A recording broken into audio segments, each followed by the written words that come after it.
Want an easy way to see if you could save money on car insurance? Geico gives you 3. Call 1-800-947-AUTO. Go online to geico.com or stop by the Geico office nearest you. 3 ways you could save 15% or more. Pardon the interruption, but I'm Mike Wilbon and Tony. Queen Elizabeth and Prince Philip just celebrated their 70th wedding anniversary. How long do you think our partnership's going to last? I'm sorry, did you say something? I was texting Pablo. Oh, that's right. Well, you run out for Pablo if you want. Yeah. You and Pablo. I like Pablo. Talk about, it's not even May, December. No. It's like February 1st and December. Yeah. Or as all of his friends call him Pablo. Welcome to PTI, boys and girls. In today's episode, the Celtics keep streaking. A big name in college basketball done. And Jerry Jones continues to poke the bear. But we begin today with the Atlanta Falcons going into Seattle and beating the Seahawks 34-31. Now, we can talk about what this means going forward for Atlanta, but we need to talk about Pete Carroll first. Amen. He made a bizarre call with 7 seconds left in the first half, going for a fake instead of a field goal from the 24-yard line.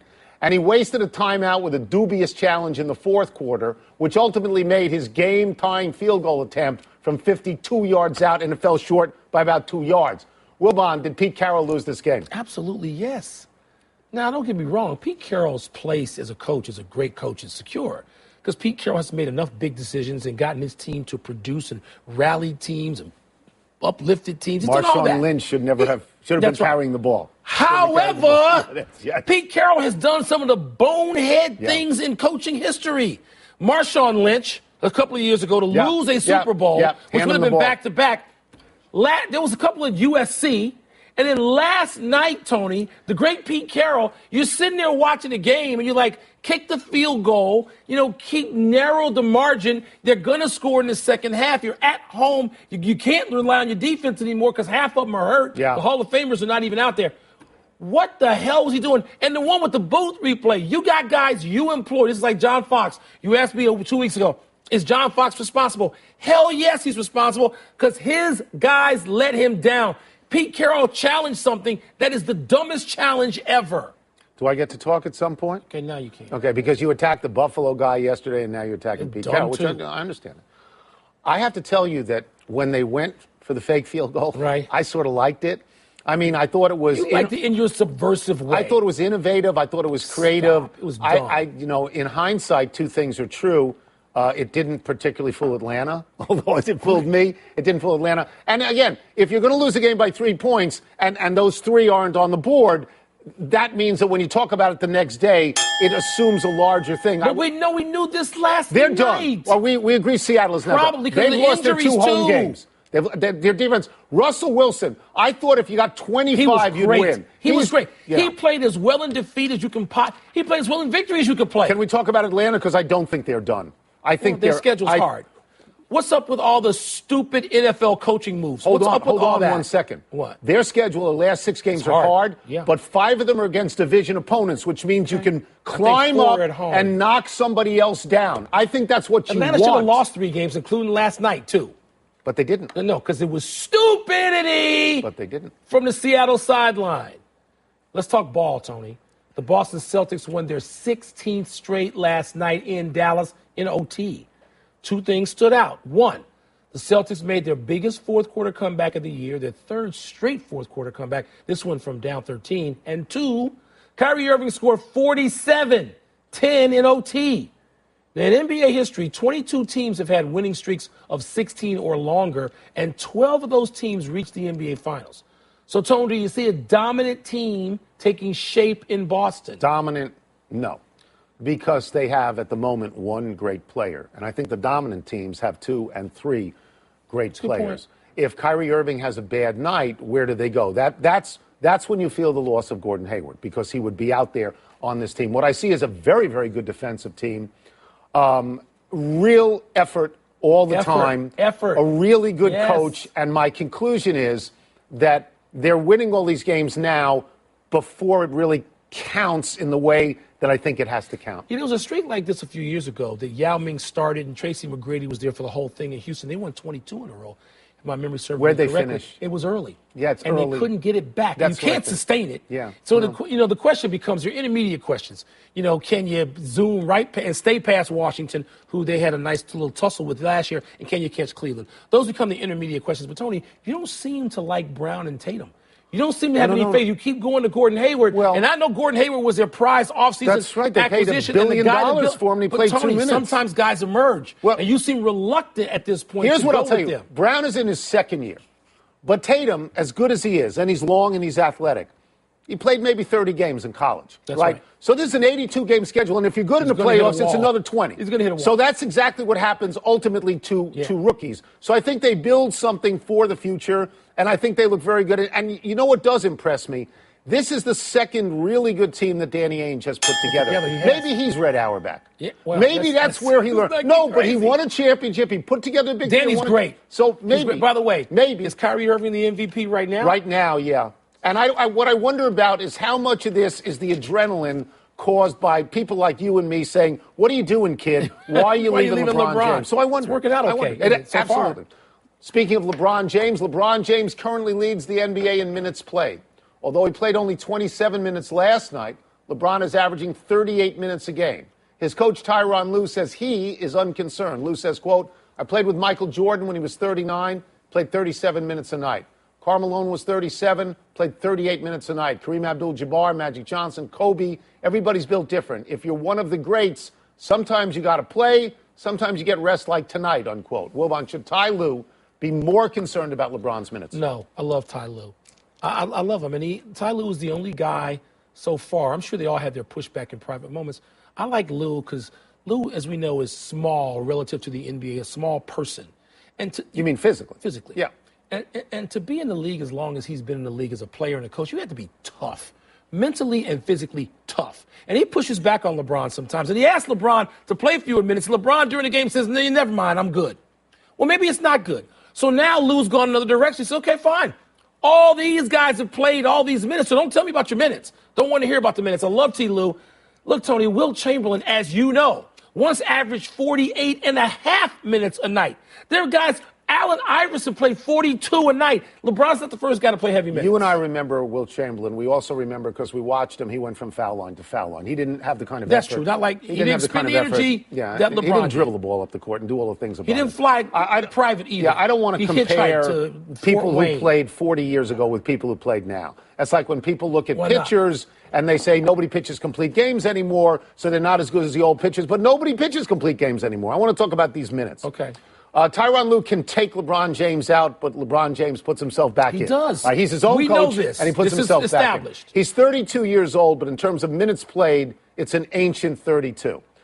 But what I would suggest here is that, like Tom Brady, he's just different physically than other players. Every year, he plays the most minutes. And he goes to the finals every year. He knows his body. You don't apply standards to other people. No, and I'm not saying that they should do anything different. And by the way, all I'm saying is what they do, what LeBron does works. By the way, and here's something else he'll do. What? In January or February, he'll take 10 days off. He'll go to Miami at Dwayne Wade's old house, and he'll be fine. Has he earned it? That's what, 100%. Okay. Sure. That's what he'll do. Jerry Jones won't stop, Tony. Pro Football Talk is reporting that Jones intends to ask for a secret ballot of owners to vote thumbs up or thumbs down on a new contract for Roger Goodell. Usually, 17 owners have to call for a secret ballot, and it would take 24 owners to reverse that 32-zip vote in May, which already paved the way to give Kamish his new deal. Tony, you think Jones is gaining or losing allies among the other NFL owners? I think Jerry Jones needs to know when to fold him, and I don't think he does. He is becoming an obstructionist, and he's becoming a bozo. He's a nuisance. Okay, and at some point, the other owners are going to say, you know what, we're tired of this guy, and they're leaking all these terrible things about him. At some point, somebody in a small meeting is going to say, let's punish him now, and maybe even get rid of him down the road. Jerry Jones, who we like very much, Jerry Jones has always been an outsider. He got the league to bend to his will because he showed the league he can make the money. And then he became an insider. But at heart, he's an outsider, and that's what he's doing now. Okay, but you know what? There's only one Al Davis. And it's not so far removed from our memories that we don't remember the real Al Davis. So you can't have somebody play acting as Al Davis. And Jerry's not Al Davis. As great as he may be, not Al Davis. No. So he's not that much of a maverick. He took the league. You're right, Tony. I mean, he co-opted them to do everything he wanted, and he made the money. Was right. He was 100% right. He was right. He was 100% right. Now he's put himself in a position, whether it's Ezekiel Elliott or players in the anthem, he's put himself on the wrong side of so many things. Well, the other owners are saying, we're tired of you. I don't think they'll try to force him out. I think this is chin music, and I think he's losing allies. Like constantly. last year, this happened to Robert Kraft with Tom Brady. And Robert Kraft, after a while, shut his mouth and had the greatest revenge of all. He won the Super Bowl, and Goodell had to hand him the trophy. Well, Jerry's not winning. Well, but he ought to think that he's now becoming a crazy old man, and he should not do this. Hall of Fame second baseman Joe Morgan has sent a letter to all Hall of Fame voters on behalf of many Hall of Famers, he claims. And in it, Morgan says, quote, by cheating, steroid users put up huge numbers, and they made great players who did not cheat look smaller by comparison, taking away from their achievements and consideration for the Hall of Fame. That's not right. The cheating that tainted an era now risks tainting the Hall of Fame too, unquote. Wilbon, I know you don't have a vote. Please pretend you have a vote. Would Joe Morgan's letter have an impact on your vote? I'll get to that in a second. I'll get to that. I will answer the question. It doesn't matter what I think, because what I think is I respect Joe Morgan as much as any person I ever met in all of my years around baseball or covering sports as a sports writer. You ask me, who do you respect in baseball? Joe Morgan is at the top of that list with Frank Robinson and some Cal Ripken and some other people like that, but Hank Aaron. This is so eloquent. It is so persuasive that what I would do if I voted, and I don't. I did vote in the Pro Football Hall of Fame. I don't vote for this. I would take Joe's advice, and for at least a couple more years, I would not vote for those people. Joe Morgan is that convincing to me. You know him much better than I do, and I know how much you respect him. I on the radio all the time. Love him. This is a very passionate, reasoned letter, and it is aimed at Roger Clemens and Barry Bonds most of all. He don't want him in there. And a lot of guys don't want him in there. A lot of voters don't want them in there. I would consider it, but my position is different. I've always thought you have a Hall of Fame, you put stuff on the plaques. Right. Maybe you can't put stuff on the plaques. To me, Pete Rose ought to be in the Hall of Fame for the way he played. And you have talked about that and lived with Joe. You know, I look at Barry Bonds and I look at Roger Clemens, and I think these are two of the greatest players of all time. Were they made better by steroids? Probably, but I think they were great. But does his argument persuade you to give credence to the notion that they cheated? Yes. Oh, and I think they did cheat. And so you would vote what this year if you had a ballot in your hand? I would still let them in and seek another remedy, because I don't know. It's not the Hall of the very good, and there are some players in there that are very good. These couple of guys but what look Joe great. argues is they look great because their numbers so diminished to very good to very good. Were Bonds and Clemens? They were great. They're great. This is aimed at them. Let's take a break. Coming up, is it better for college football if Alabama or Auburn wins on Saturday? And what was more impressive, Joel Embiid's block or, coming up, wait for it, that flop right there. You love Embiid, right? You have to love Embiid. I think, but you love Embiid. Yes. Yeah. Yes. He is great and he's entertaining. Pardon the Interruption is presented by Sky Vodka. Make every day. Please drink responsibly. Part of Happy Hour.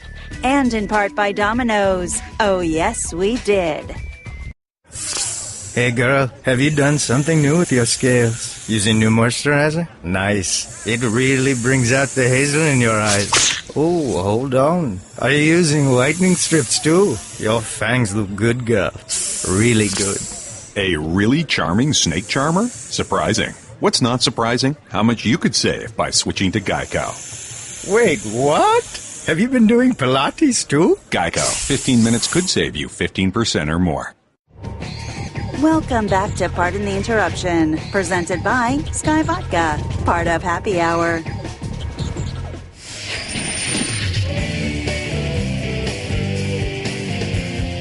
The game is toss-up. The questions come over the loudspeaker, and the winner is staring you in the face. What's first? Toss-up, better winner for college football, Alabama or Auburn? Auburn if you want chaos, because Auburn then defeats Alabama, becomes a two-loss team. It's bad. It's bad for Wisconsin if they go forward. No, I'm going to pick Alabama because I know what I want in college football. I really do want an undefeated national champion. I think that settles Wisconsin, everything. Not good enough for you? They're not going to pass Alabama. You root for Aaron Rodgers. You can't root for the other Cheeseheads? They're not going to pass Alabama. The problem for Nick Saban against an Auburn team that has won 9 games in a year, he's 0-6. You want to guess the number Auburn's won this year? 9. 9. Yeah, I like Auburn in this. The other thing is, Alabama is really dependable, but they're even less sexy than the Patriots. They don't ever give you anything. That's right.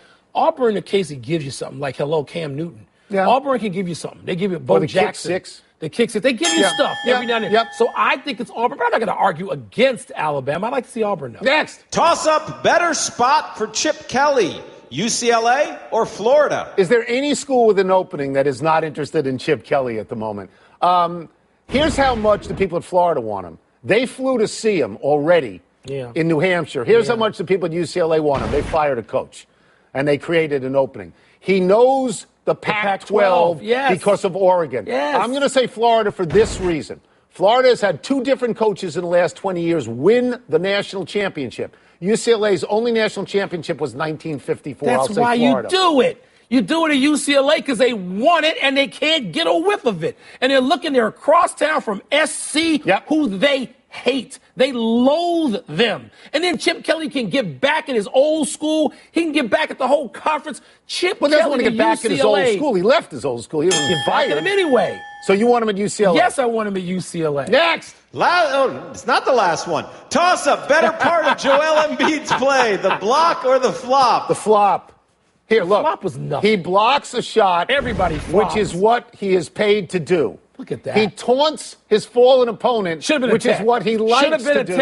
And then he gets in his opponent's head, who pushes him, and then he flops down. He goes out like draws the technical. Like Vlade. He flops like a seal. He's got to get fined. I don't care what happens. They got a shot out of this. Joel Embiid outplayed a guy, outthought a guy, outmaneuvered a guy. It was the flop. That's all great. You went over that whole thing, so I'm going to get some new ground here. Joel Embiid is the best big man combination of skill, performance, and personality since Shaquille O'Neal. You better keep him healthy. All right? You got to keep him healthy. You better keep him healthy. But he's got to play. And Ben Simmons, who you didn't even mention, had a career high in points last night, 10 rebounds, and I think 4 steals. He figures in everything. Was Ben Simmons part of the question? No, thank you. Witnesses excused. Next. And now the highly anticipated last one. Toss-up. Was Tete Ganya a good fight or a bad fight? Okay. Watch this fight. It wasn't a good fight. Able to see it. It wasn't a good fight. It was a great fight. Great. Because it's a one-hook bang down. Okay? Here. This is, if you're a sports writer, you can sit down right away, you can write, and you can go to dinner. Who did we like the most? Who did this? No, Mike Tyson. Because it never went more than 2. No, it was great. And you typed and you went to dinner. It's like asking, was the Mike Tyson-Michael Spinks fight a great fight? Great fight. Yes, it was a great fight. Remember forever. Except if you're Charles Wade Barkley and you're buying sodas for the whole crew inside and you missed the punch. Well, you missed the 91 seconds. You're a dope. This was fabulous. Yeah. It clips a guy on the chin who's leaning in. Out. The guy's unconscious when he hits the canvas. That you get a memory forever, stuff. and again, dinner. That's it. Victory is mine. Let's take one last break. Still to come, the Broncos bench Brock Osweiler. Are they turning to the right man for the job? They turning to your boy? And did Boogie Cousins really deserve to be ejected for a shot to the head of Russell Westbrook? Boogie Cousins should be on the Washington Wizards with John Wall. Make it happen, Wizards. Get Boogie Cousins. Yeah, why don't you be the GM? Get him. Get him. I don't want to hear any excuses from 7th Street. Go get Boogie. Pardon the Interruption is presented by Sky Vodka. Make every day. Please drink responsibly. Part of Happy Hour. And in part by Xfinity. Experience TV like never before with Xfinity X1. 2 sponsors. Yeah. Happy time, people. Happy 26th birthday, Cairo Santos. The Brazilian-born kicker began his career with Kansas City, but was released this season due to an injury. He's back in the league now with Wilbon's Bears, thanks to Connor Barth's failed attempt to tie the Lions late in Sunday's game. Now, we don't care at all about Cairo Santos. Kick? Look at the only reason we're doing this birthday is to show this kick. This is one of the worst kicks of all time. 46-yard kick, 20 yards Right. Can a Brazilian kick in the cold or Soldier Field? Gets cold in Brazil, in southern Brazil. Not like that. Yes, it does. No, it doesn't. Happy anniversary, Samaje Perine. Around this day, 3 years ago, the Oklahoma Sooners freshman running back set the D1 single-game rushing record with 427. Wow, against Kansas. Oddly, Perine broke the record set by Wisconsin's Melvin Gordon just 1 week earlier. Perine is now a Redskins rookie. He had his best day as pro Sunday, gaining 117 yards and a touchdown against the Saints. Who's the greatest running back in Oklahoma history? Billy Sims? It's close. Billy Sims. We're not thinking of Perine. We're not naming him. Oh, God, even though he's got the record. Happy trails, Michael Porter Jr., the most highly recruited basketball prospect in the country last year, who finally chose Missouri after his father secured a job there as an assistant coach, is likely done for the season. Porter's having spinal disc surgery. He played only 2 minutes this season before hurting himself. Wow. Wilbon, does he go straight to the NBA? Won't this hurt his draft status? Well, there's some reports out there saying he'd still be top 5, but if you take him, don't you have a double redshirt Philadelphia 76er situation? Didn't Embiid sit out because of a bad back? 2 years. Right. It worked with Embiid. You just got to know how long you're going to have to wait on these guys. One omission, the Raiders fired defensive coordinator Ken Norton Jr., replaced him with John Pagano. They got no picks. The Raiders, like the first team ever.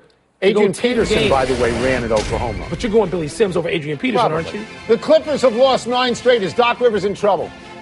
They were in trouble when they lost Chris Paul. I mean, it goes back to that exchange.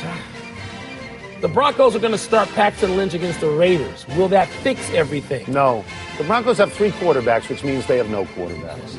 Boogie Cousins, your boy, got ejected for elbowing Russell Westbrook in the head. Was that deserved? No. He did what big men are supposed to do. He got his arms spread. He hit him, but ejection? No. The Westgate Sportsbook in Las Vegas has the odds of Tiger winning a major in 2018 at 20-1.